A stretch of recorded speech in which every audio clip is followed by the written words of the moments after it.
এই যে আহানা, তুমি মাম খাবে না? খাবে তো? উঠে পড়ো। সকাল সকাল একটু মাম খেতে হয়। হ্যাঁ, সকালে উঠে মাম খেতে হয় বাবা।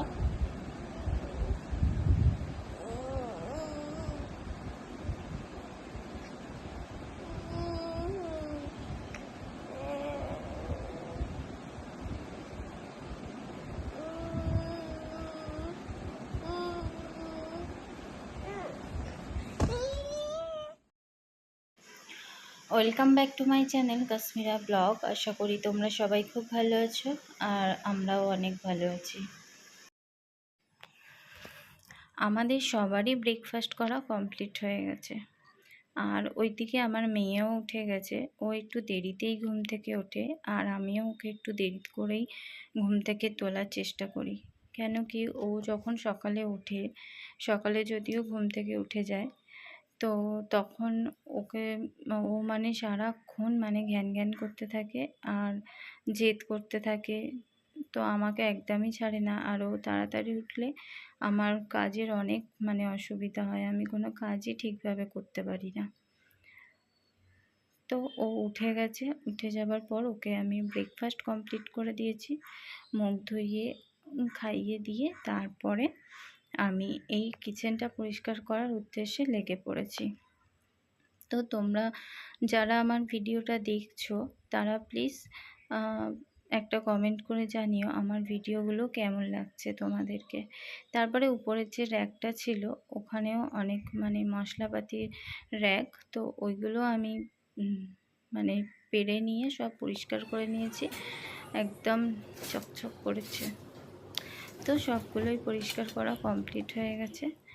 তো তারপরে তোমাদেরকে আমি দেখাতে পারিনি, যেহেতু তারপরে আমি আমার এই উপরের ঘরের এই রুমটাতে আমি চলে আসি। তারপর এই যে খাটের বিটগুলো যে আছে এগুলো আমি একটু মুছে নিচ্ছি, আর পর্দা যেহেতু ধোবো ওর জন্য পর্দাগুলো খুলে নিচ্ছি। আর এই জানলাটা কিন্তু আমাদের খোলা হয় না, প্রথম থেকে এই জানলাটা এরমই বন্ধই থাকে। খুব যখন গরম হতো তখন ওই জানলাটা খুলতাম। আর এখন তো আর আমরা উপরে থাকি না, এখন আমরা নিচের ঘরে থাকি। বিয়ের পরে আমি এই রুমেই আসি, এই রুমেই থাকতাম। তো তারপরে যখন আমার বাবু হয় তো ওখানে ছিলাম, কিন্তু আমার বাবু অনেক গরম হতো, আর উপরের রুমটায় অনেক গরম, ও গরমটা সহ্য করতেই পারে না, তাই আমরা নিচের রুমে আসি। তারপর আমরা এখন নিচের রুমেই থাকি। আর তারপরে আর আমার কোনো ভিডিও শ্যুট করা হয়নি। এই বিকেলবেলায় আমি ওকে রেডি করছিলাম, আর এই দুষ্টুমিটা ও করছিল।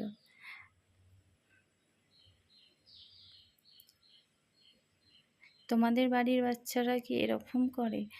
কমেন্ট করে কিন্তু জানাতে ভুলবে না।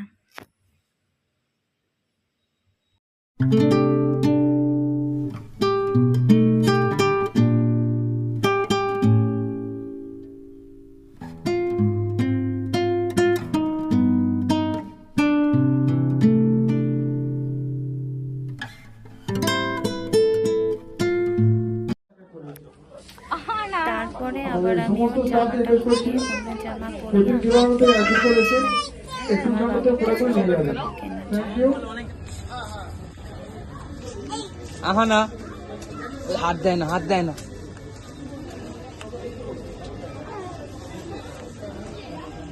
এই যে বাবা, ও ওগুলো কি তোমার বন্ধু? ওইদিকে যায় না, ওইদিকে ভুই আছে।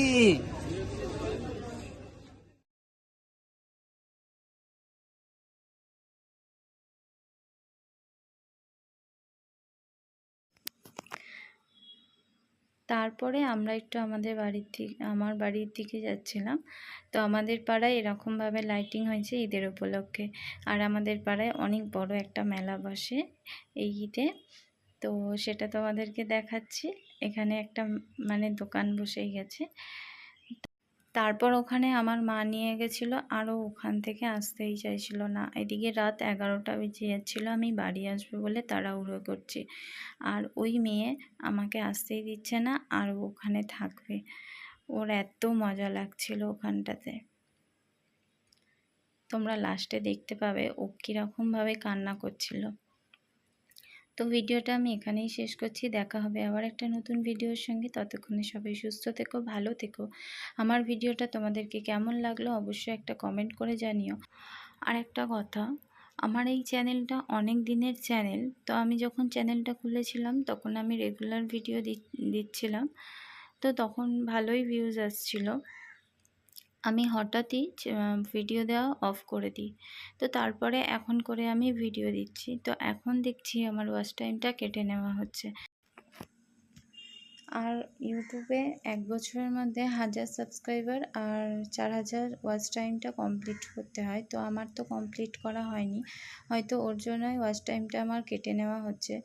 আমার ওয়াচ টাইম যতটা হয়েছে তারও হাফ ওয়াচ টাইম আমার কেটে নিয়েছে, তাই আর ভিডিও দিতে ইচ্ছাই করছে না। এই প্রবলেমটা কিভাবে সলভ করবো যদি কেউ জেনে থাকো অবশ্যই একটা কমেন্ট করে জানিও।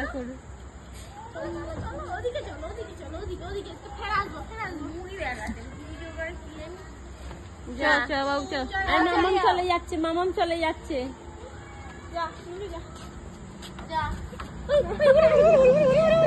নামবে না, কালকে রাখবে, কালকে রাখবে।